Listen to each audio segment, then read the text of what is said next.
राधे राधे प्यारे भक्तों, आप लोगों का स्वागत है मेरे प्यारे गोपाले और एज द रेट प्यारा गोपाला में। हम आशा करते हैं आप सब लोग अच्छे होंगे। आज हम आपके लिए लेकर आए हैं चिड़ा और चिड़े की कहानी, जो कि कार्तिक पूर्णिमा के अगले दिन जरूर सुने जाने वाली कहानी है। तो इस कहानी को पूरा सुनिएगा। हम आशा करते हैं आपको हमारी वीडियो अच्छी लगेगी। धन्यवाद। आज पड़वा के दिन सुने जाने वाली चिड़ी और चिड़ा की कहानी। इस कहानी को कार्तिक पूर्णिमा के अगले दिन सुनते हैं। चिड़ा चिड़ी की कहानी इस प्रकार की है। एक बार 4 चिड़िया थी। चारों कार्तिक स्नान करती थी और पड़वा आने पर चारों ने सोचा चलो खिचड़ी बनाए। एक चिड़िया चावल लेकर आई, एक चिड़िया दाल लेकर आई और एक चिड़िया घी लेकर आई। सब ने मिलकर खिचड़ी बनाई। सब ने सोचा कि पहले कार्तिक स्नान कर लेते हैं, नहाकर आ जाए, फिर सब साथ में बैठकर खिचड़ी खाएंगे। तो पहले एक चिड़िया स्नान कर कर आई। उसने जो कि भूख लग रही थी, तो बाकी चिड़िया अभी तक स्नान कर कर वापस नहीं लौटी थी। तो उस चिड़िया ने भाप खा ली, यानी भाप को सूंघ कर अपना पेट भर लिया। दूसरी चिड़िया आई, उसे भी भूख लग रही थी, तो उसने भी पानी पी लिया। तीसरी चिड़िया ने भी खिचड़ी खा ली और चौथी चिड़िया ने भी बची हुई खुरच कर जो खिचड़ी थी वो खा ली। कुछ समय बाद चारों चिड़िया जो है वो मर गई। जिस चिड़िया ने भाप खाई थी वह तो राजा के घर में राजकुमारी बनी। जिस चिड़िया ने पानी पिया था वह कुम्हारों की लड़की बनी। जिस चिड़िया ने खिचड़ी खाई थी वह अगले जन्म में ब्राह्मण की लड़की बनी और जिस चिड़िया ने खिरच कर खाई थी वह हथनी बनी। जब कुम्हारों ने के लड़की राजा के यहाँ दासी बनी, ब्राह्मण की लड़की राजकुमारी की सहेली बनी। हथनी भी राजा के साथ यहीं पर ही रहती थी। राजकुमारी के पीछे जन्म की सारी बातें याद थी। राजकुमारी का विवाह हुआ। जब वह विदा हो रही थी तो राजा से बोली, पिताजी मैं अपनी सहेली और दासी को साथ लेकर जाऊंगी। राजा ने कहा ठीक है, ले जाना। राजकुमारी फिर भी नहीं गई। तो राजा ने पूछा अब तुम्हें क्या चाहिए? तो वह बोली, पिताजी मुझे हथनी भी चाहिए। तो राजा ने अपने नौकर को हथनी को लाने भेज दिया, क्योंकि वह हथनी किसी के बस में नहीं आती थी, किसी के कहे अनुसार नहीं चलती थी। जब वह हथनी नहीं उठी तो राजकुमारी खुद चलकर उसके पास गई और उसके कान में पिछले जन्म की बात कही, जिसे सुनते ही वह हथनी जो है वो उठकर खड़ी होकर चल पड़ी। यह देखकर राजा बड़ा हैरान हुआ।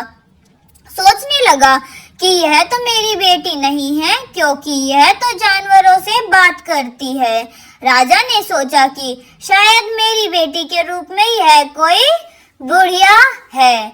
तब राजा ने क्रोध में के मारे तलवार निकाल ली और कहा कि सच सच बताओ तुम कौन हो, नहीं तो मैं तुम्हारी गर्दन काट दूंगा। तब राजकुमारी ने अपने पिताजी को अपने पिछले जन्म की सारी बातें बताते हुए कही, यह सुनिए। सभी को बहुत हैरानी हुई। तब राजकुमारी, जिसे राजकुमारी का विवाह हुआ था, यह सब देख रहा था। तब वह राजकुमारी ने से कहने लगा कि अगर कार्तिक स्नान ही इतनी महिमा है कार्तिक स्नान की, तो तब तो हम दोनों भी मिलकर जोड़े से कार्तिक स्नान करेंगे और खूब दान पुण्य करेंगे। चिड़ा चिड़ी की इस कहानी को सुनने के बाद गणेश भगवान जी की कहानी सुनने से ही कहानी की पूरी जो पुण्य है वो प्राप्त होता है। गणेश जी भगवान की कथा के अनुसार एक बार एक बूढ़ी माई थी। मिट्टी के गणेश जी बनाकर रोज उनकी पूजा करती, रोज बनाती, लेकिन गणेश जी भगवान जी की मूर्ति गल जाया करती। एक बार एक सेठ के मकान बन रहा था। तब वह वहां पहुंची और बोली, पत्थर के गणेश जी बना दो। मिताली बोली, जितनी देर में हम तेरे पत्थर का गणेश बनाएंगे उतनी देर में अपनी दीवारों का छीन लेंगे। बुढ़िया बोली, राम करे तुम्हारी दीवारें टूट ही जाए। अब भी उन्होंने दीवारी तोड़ी हो गई और वह चीनी और दा देवे इस तरह करते करते शाम हो गई और लेकिन दीवार नहीं बन पाई। शाम में सेठ आया। उसने कहा कि आज कुछ नहीं किया। तो वह कहने लगी कि एक बुढ़ी आई थी, वह कह कर गई कि मेरे पत्थर की गणेश जी की मूर्ति बना देना। हमने नहीं बनाई तो उसने कहा कि तुम्हारी दीवार टूट ही जाएगी। तब से दीवार सीधी नहीं बन रही है। हम बनाते हैं और ढा देती है।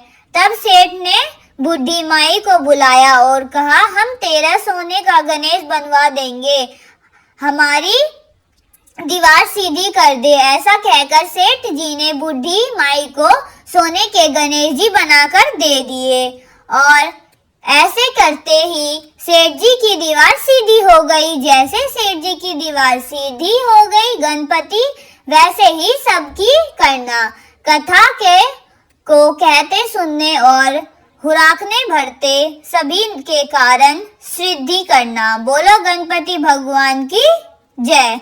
कार्तिक मास में चिड़ा चिड़ी की कहानी सुनी जाती है, जो कि कार्तिक का पूर्णिमा के अगले दिन यानी कि पड़वा को पढ़ते या सुनते हैं। इस दिन आटे की चिड़ा चिड़ी बनाकर घर में के बीचों बीच रखने के बाद उसको वस्त्र पहनाते हैं और घर के सभी कोने में घर के का सारा सामान रखते हैं और चिड़ा चिड़ी को खीर, बताशे और लड्डू का भोग लगाया जाता है। इस दिन खिचड़ी बनाकर घी और आम के अचार के साथ ठाकुर जी को भोग लगाकर खुद भी प्रसाद ग्रहण करते हैं और खिचड़ी की सामग्री का दान मंदिर में भी दिया जाता है। जो लोगों का अपना घर नहीं है तो वह घर खरीदने की अपनी इच्छा को भी किसी कारण से घर नहीं खरीद पा रहे या आपको मकान बनाने वाले हो तो आपको चिड़ा चिड़ी की कहानी को आज जरूर सुनना चाहिए। ऐसी मान्यता है कि यह कहानी सुनने से मकान बहुत जल्दी बन जाता है। यह तो इच्छा अपनी है। मकान जिस तरह का मकान आपको चाहिए है वो इच्छा भी आपकी जल्दी पूरी हो जाती है। चिड़ा चिड़ी की कहानी सुनने के लिए आप अपने घर के आंगन में या फिर खुली जगह पे या फिर मंदिर के सामने भी कहीं पर भी बैठकर इस कहानी को सुन सकते हैं।